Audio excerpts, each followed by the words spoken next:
जी, मैं और नसीम राजपूत। नसीम भाई, पाकिस्तान टीम अनाउंस हुई है ऑस्ट्रेलिया के लिए, और उसके बाद अब वेस्ट इंडीज टीम टेस्ट जानी है। वो तो शान मसूद को तो बली का बकरा उन्होंने बना ही दी। ये तो अंडरस्टूड बात थी ना, मलबा तो सारा उसी के ऊपर ही आना था। बाकी जिनकी जिम्मेदारियां थी शायद उनके ऊपर मलबा ना आए, और यही बस समझें कि कप्तान गया और नई कहानी शुरू। इसके ऊपर भी बात करते हैं नसीम भाई। और आईपीएल, विराट कोहली नहीं चला आज के मैच के अंदर। लेटेस्ट टेबल पॉइंट्स क्या है नसीम भाई? क्या लग रहा है आगे कौन सी टीमें तेजी से ऊपर आ रही हैं? लेकिन बड़ा सख्त मुकाबला है वहां पर भी। ओवर टू यू देखिए, नसीम भाई।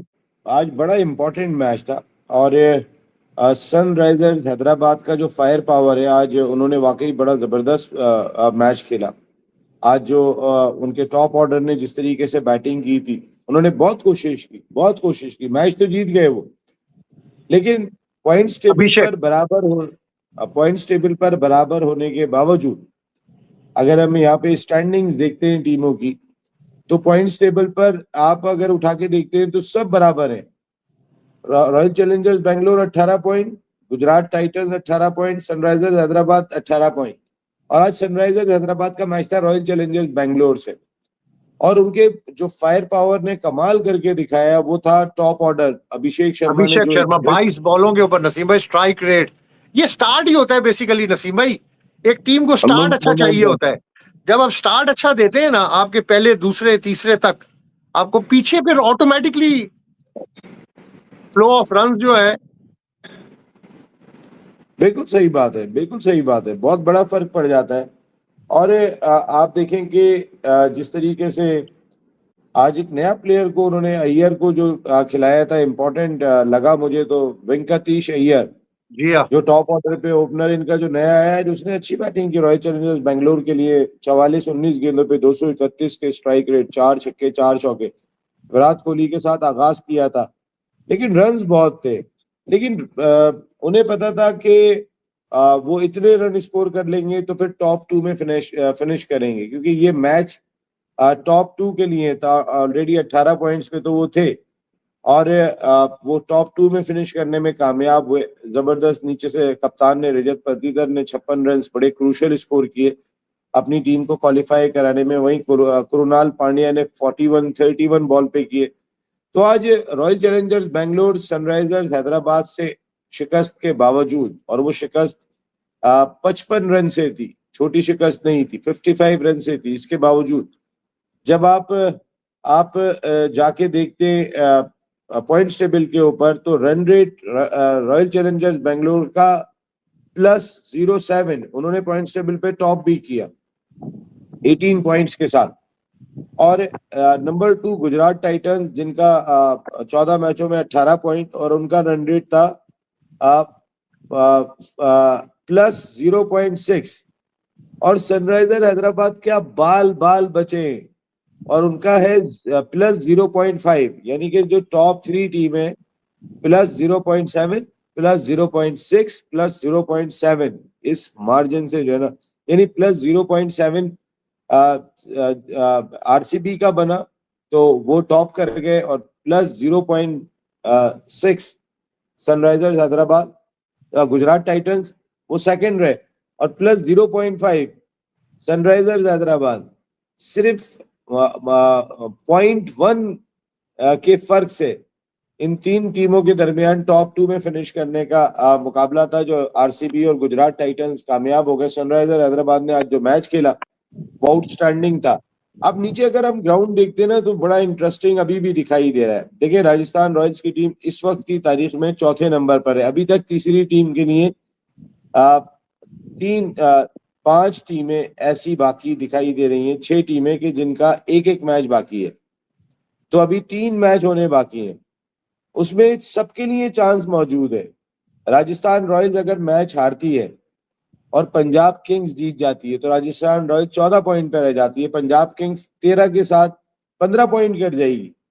अगर राजस्थान जीतती है तो राजस्थान को सिर्फ मैच जीतना है।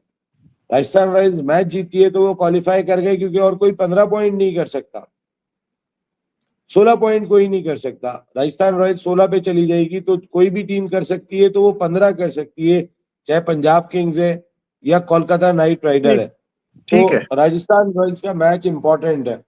आज के ठीक है। मैच में भी अगर अब्बास भाई आप देखते हैं तो आपको बड़ी अच्छी परफॉर्मेंसेस देखने को मिली। आप कई जबरदस्त किस्म की आप अगर देखेंगे तो टॉप ऑर्डर में अगर देखता हूँ सनराइजर्स हैदराबाद का अच्छा अटैक कर रहा है। फिर ईशान किशन की फॉर्म बहुत इंपॉर्टेंट है। ईशान किशन आज भी 79-46 बॉल्स बहुत क्रूशियल रन थे। लेकिन मुझे मैच का मजा ये आया कि ये मैच बड़ा डिपेंड कर रहा था क्वालिफिकेशन के लिए टॉप 2 में सही। कि कौन खेलेगा क्वालिफायर, पहला क्वालिफायर। तो अब एलिमिनेटर से बच गई है डिफेंडिंग चैंपियन राजस्थान रॉयल्स की टीम, उसने टॉप पे फिनिश भी किया। और उनके बाद गुजरात टाइटंस की टीमें अब खेलेंगी पहला क्वालिफायर, और एलिमिनेटर में एक टीम तो आ चुकी है सनराइजर्स हैदराबाद, दूसरी कौन सी होती है ये देखना है। फिर हेनरी क्लासन जो खेल रहा है, क्लासन बहुत अच्छी क्रिकेट खेल रहा है यार। आज भी उसने 212 के स्ट्राइक रेट से 51 24 गेंदों पे किए, 5 छक्के 2 अच्छे चौके। ओवरसीज जो प्लेयर्स है ना नसीम भाई, असल बात ये कि आईपीएल के अंदर जो ओवरसीज प्लेयर्स भी हैं वो ए कैटेगरीज के प्लेयर हैं। हाँ हाँ यहाँ हाँ, पर जो ओवरसीज प्लेयर है वो कुछ ए कैटेगरी के हैं और कुछ, तो इसलिए भी एक कैटेगरी, वहां पर ओवरसीज प्लेयर्स की बड़ी अच्छी परफॉर्मेंस है। No doubt, no doubt. Overseas players यार जान मारते हुए दिखाई देते हैं। आप देखें, आपको याद होगा पहले हमारी पीएसएल होती थी, फिर आईपीएल होती थी, तो बहुत सारे प्लेयर ऐसे भी होते थे, कैरन पोलार्ड वगैरह, वो पहले यहाँ खेलते थे फिर वहां जाते थे। और जाते थे। यहाँ अब पे वो वो एक रिस्क नहीं साथ हो लेते गए थे, तो यहाँ वो रिस्क प्लेयर भी नहीं पैसा लेते थे। देखते हैं ना नसीम भाई। अब तो हम तो जाहिर है इतना वो पैसा नहीं दे अपने सकते ना जितना आईपीएल के अंदर। वो अपनी हिफाजत के साथ खेलते थे, क्योंकि उन्हें वहां जाके ज्यादा पैसे मिल रहे हैं। जी मैचेस जितने होंगे उनको पैसे या अब जो पाकिस्तान में मिल रहे हैं उससे तो 2 गुना ज्यादा हो जाएंगे, 3 गुना ज्यादा हो जाएंगे जो पाकिस्तान में पैसे मिल रहे हैं। सही है। अगर मैं कंपैरेटिवली बात कर लेता हूँ तो इतने ज्यादा पैसे हैं वो। तो उस लिहाज से अगर मैं देखता हूँ ये तो लीग्स है ना जी, ये इसमें अट्रैक्शन ही यही है ना नसीम भाई, लीग्स है। अच्छा नसीम भाई, टीम अनाउंस हुई है पाकिस्तान की, और नसीम भाई एक मैंने आपसे ये सवाल करना है कि जब से हम बांग्लादेश से हारे हैं, सिर्फ कप्तान की परफॉर्मेंस की, कप्तानी कप्तानी कप्तानी कप्तानी की बात हो रही है, नीचे लेवल के ऊपर कोई बात नहीं हो रही, सब अपने घरों को चले गए। सिर्फ कप्तान ही जिम्मेदार होना चाहिए। यार कप्तान अकेला कैसे जिम्मेदार हो सकता है? लेकिन कप्तान भी जिम्मेदार तो लग रहा है, क्योंकि कप्तान से भी परफॉर्म नहीं हो रहा। लेकिन वो अकेला जिम्मेदार कैसे हो सकता है? 11 लोगों का खेल है, फिर पूरी एक सिलेक्शन कमेटी होती है, पूरा एक थिंक टैंक होता है जो पीछे से डिसीजन ले रहा होता है। कोई ये बात कर रहा है कि बाबर आजम पहला टेस्ट नहीं खेले तो आकिब जावेद की वजह से नहीं खेले, सोर्सेज ये बात कर रहे हैं, सोशल मीडिया पे भरा पड़ा हो। तो ये बड़ा अजीब सा माहौल दिखाई देता है। ये बाबर आजम क्यों पहला टेस्ट नहीं खेले? अगर वो फिट नहीं थे तो फिर कैसे बाबर ने जाके रनिंग शुरू कर दी, कैसे बाबर ने ट्रेनिंग शुरू कर दी थी पहले ही दिन? ऐसा मुमकिन नहीं था ना। इसका मकसद है वो फिट थे, फिर वो क्यों नहीं खेले थे? वो फर्स्ट चॉइस होने चाहिए थे। अभी देखे ना, आज आपने ओडीआई टीम की बात करें, ओडीआई टीम में बाबर का कमबैक हुआ, नहीं, नसीम सिर्फ शाह आ कप्तान गए। ही नसीम भाई जिम्मेदार है इस सारे एपिसोड का। यार आपको एक कुर्बानी का बकरा चाहिए होता है, तो बकरा एक ही आता है फिर कुर्बानी में। फिर वो सोचते हैं फिर आपके, अगर कप्तान की कुर्बानी हो रही है तो इस बार कप्तान बकरा है। वरना तो यार बहुत सारे लोगों को देखना चाहिए उनकी अपनी पर्सनल परफॉर्मेंस क्या है, वो कहाँ पर है। आपने आपकी टीम में अगर ये पोटेंशियल था कि आप 437 चेस करने जा रहे थे तो आप 1.5 सेशन नहीं खेल सके, तो ये भी क्वेश्चन हो सकता है कि आपकी कैपेबिलिटी बता रही है आप तो बहुत आगे तक जा सकते हैं, और पता चलता है कि आप वो उमर भी नहीं गुल कर तो कह रहा सकते। था कि हम टेस्ट जीतेंगे, उसने तो प्रेस कॉन्फ्रेंस में भड़क मारी थी। वो बड़ा किसी तरीके की होती है। लेकिन यार देखें, अब पाकिस्तान क्रिकेट आइडियल प्लेयर्स को मिस कर रही है। ये आइडियल प्लेयर्स हैं तो फिर वो खुद को प्रूफ नहीं कर पा रहे उस तरीके से कि जो रिक्वायरमेंट इस वक्त दिखाई देती है कि एक बड़ी क्रिकेटिंग नेशन की, कि उसको बड़ी जीतों की जरूरत है, वो जी हाँ। बहुत हार चुकी है। और अब सोचना चाहिए, साकिब हुसैन लड़का सनराइजर्स हैदराबाद की तरफ से खेला, 21 साल फास्ट बॉलर है ये, और ये बिहार में पैदा हुआ है बच्चा। इसने कोहली की विकेट हासिल की, इसने जो ट्रिब्यूट पेश किया है कोहली को, वो बताता है कि कोहली है क्या, कोहली और रोल मॉडल होते कैसे, रोल मॉडल बना कैसे जाता है और रोल मॉडल लोग क्यों माने। वो लड़का बच्चा कहता है कि मैच के बाद गुस्सा करते हुए कहा कि मंसूबा ये था कि विकेट के मुताबिक बॉलिंग की जाए, विराट कोहली की विकेट मेरे लिए ख्वाबों की विकेट थी, ख्वाबों की, कि मैं ख्वाब की तरह है मेरे लिए कि मैंने आउट किया विराट कोहली को। वो बच्चा कहता है, उसने कहा कि ड्रीम विकेट करार दिया, मेरी ये ड्रीम विकेट है। तो ये प्रेस, अगर अगर इस बच्चे ने आउट किया होता अभिषेक शर्मा को, सूर्यवंशी को, ड्रीम विकेट नहीं कहता, ड्रीम विकेट विराट कोहली की है। और वो उसने इंसाफ किया कि ये विराट कोहली की जो है ना वो परफॉर्मेंस है। तो ये मेरा ख्याल है कि मुझे बहुत अच्छा लगा उस बच्चे ने जो ट्रिब्यूट, एक तरीके से देखिए इनडायरेक्टली ट्रिब्यूट होता है, और वो ट्रिब्यूट इतने बड़े प्लेयर को जरूर देना चाहिए, उसको मिलना चाहिए, ये उसका हक भी है और ये खेल की जरूरत भी है कि एक इतना बड़ा आइकॉन है, इतना बड़ा आइकॉन है, और वो आपका जो है ना उसको जो आते हैं बच्चे, नए नए बच्चे आ रहे हैं क्रिकेट खेलने, अच्छा फास्ट बॉलर था, इसने अच्छी बॉलिंग की है, सनराइजर हैदराबाद के लिए आए, लेकिन उसके अल्फाज में देख रहा था जो मुझे बहुत अच्छे लगे। आप टेस्ट टीम की बात कर रहे थे अब्बास भाई, देखिए पाकिस्तान की क्रिकेट पे हम दोनों बहुत बात करते हैं, बहुत हमारी डिस्कशन होती है कि यार क्या हो रहा है, किस तरीके से चल रहा है। अगर मैं इस टीम में देखता हूँ, मुझे मिडिल ऑर्डर बैटर्स की जो है वो थोड़ी कमी दिखाई देती है, मुझे एक पर्सनली। नसीम भाई बहुत सारी कमी है। अभी तो जिम्मेदारी सिर्फ एक कप्तान के ऊपर डाल दी है, उसने स्टेप डाउन वो नहीं होगा तो उसको, जाहिर बात है वो गेम ओवर हो गई ना। नसीम भाई ये ऑस्ट्रेलिया के खिलाफ स्क्वाड भी अनाउंस हुआ है, सोशल मीडिया भरा पड़ा है, हाँ क्या तनकीद हो रही है। किस पर? नसीम भाई ये आपने स्क्वाड देखा है ना आज का, या नहीं देखा आपने? नहीं मैंने देखा, बहुत तनकीद हो रही है। मैंने आपको, मैं जो बात कर रहा था मिडिल ऑर्डर बैटिंग की आपसे बात कर रहा था, तो वो मिडिल ऑर्डर बैटिंग अब्बास भाई मुझे उस तरीके से दिखाई नहीं दी। आप अगर मिडिल ऑर्डर बैटिंग में देखेंगे तो आपके पास जो ऑप्शन है, मुझे लगता है कि आपको सभी को यूज करना पड़ेगा, वरना शायद आपका काम नहीं चल पाएगा। आप जो आप लेके जा रहे हैं, तो उस लिहाज से मुझे लगता है कि आपको ये जो है ना टीम में, अगर मैं मिडिल ऑर्डर बैटिंग देखता हूँ, टॉप ऑर्डर बैटिंग देखता हूँ, तो मुझे मास सदाकत टॉप ऑर्डर में दिखाई दे रहा है, बच्चा शामिल हुसैन दिखाई दे रहा है मुझे, साहबजादा फरहान दिखाई दे रहा है। मैं बैट्समैनों की बात कर रहा हूँ, बाबर आजम दिखाई दे रहा है मुझे टीम में, और सलमान आगा दिखाई दे रहा है मुझे टीम में।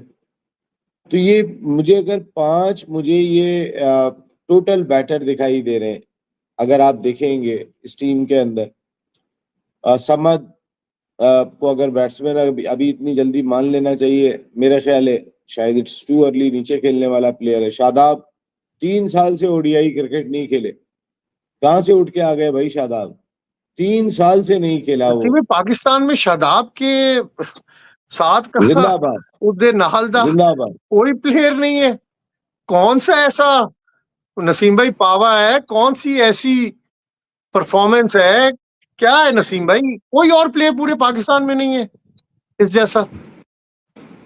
नहीं यार, वाकई में ये शायद पाकिस्तान की बदकिस्मती है, और वापस आया वो दोबारा से, दिखता है ऐसा है, शेर चीते के साथ पाव भाजी खाता है, बड़े मैच के अंदर जाके वो कुट खाता है।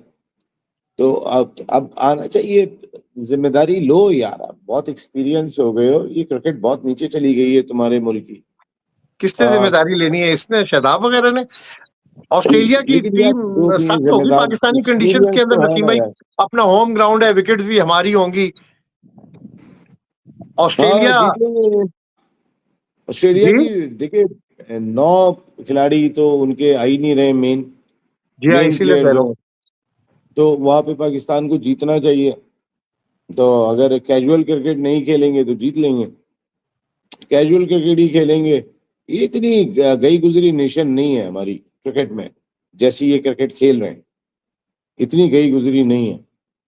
मैं आपको सच बता रहा हूँ।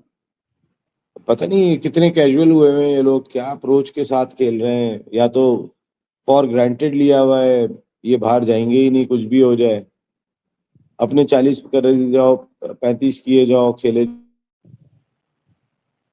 ये बड़ी अलार्मिंग ये सिचुएशन है, लेकिन चले शायद अंडर हैंड बात हो रही हो, सामने ना आ रही हो, चीजें चल रही हो, सरजनिश भी हो सकती है, जो मैनेजमेंट की रिपोर्ट हो उसके ऊपर भी मेरा ख्याल है कि अभी तो जो कि ऑस्ट्रेलिया का टूर सर पे खड़ा हुआ है, तो इसलिए मुमकिन है शायद ऑस्ट्रेलिया टूर का वेट कर रहा हूँ, एक और वेट हो रहा हो। हम तो वेट ही कर रहे हैं ना, ये इसके बाद चलो एक चांस और, एक चांस और, एक चांस और। आप आईसीसी के सारे बड़े इवेंट्स के अंदर आप अपनी पोजीशन देख लें, तो बस ये देखो, let's see, hope for the best Naseem भाई। हमें तो बेहतरी अल्लाह की बेहतर। तवक्को रखनी चाहिए, लेकिन फिलहाल मुश्किल है, फिलहाल एग्री, फिलहाल मुश्किल है, It's difficult। Agreed, agreed, agreed, agreed. लेकिन करना चाहे तो हो भी सकता है, ऐसा भी नहीं है। यार करेंगे क्या, करना तो चाहते होंगे, कौन करना नहीं चाहेगा, कौन बुरा चाहेगा। इन लड़कों को जरा थोड़ा सा मेरे ख्याल है कि थोड़ी चाबी देने की जरूरत है कि यार बस बहुत हो गया है यार, अब कुछ करके भी दिखाओ यार, प्रोफेशन है तुम्हारा, अपने प्रोफेशन का हाँ, तमाशा ना यू आर बनो। पेड, यू आर पेड, आपको कौम से इज्जत मिलती है, पाकिस्तान आपको नाम देता है, आपको पैसे देता है, आपको फैसिलिटीज देता है, you are paid for cricket. ये अपने कोई वॉलंटियर प्रोफेशन नहीं का खेल रहे हैं आप, तमाशा है। वॉलंटियर नहीं अपने खेल रहे हैं आप कि मैंने कहा ना हार आप गए फॉर ग्रांटेड ले लिया। इसके ऊपर बात होगी क्योंकि यू आर पेड, और अब्बास भाई, मैंने पाकिस्तान का एक कहता प्राइड रहा है क्रिकेट के अंदर यार। हमने बड़े बड़े यस, मोमेंट्स नसीम भाई, आपको याद होगा कि हमने अपनी आंखों से कैप्चर किए हुए, वो भी तो क्रिकेट की ना। नहीं नहीं, सही बात है, बिल्कुल सही बात है। अब्बास भाई, मेरे ख्याल है आज के लिए इतना ही। ठीक है नसीम भाई, थैंक यू।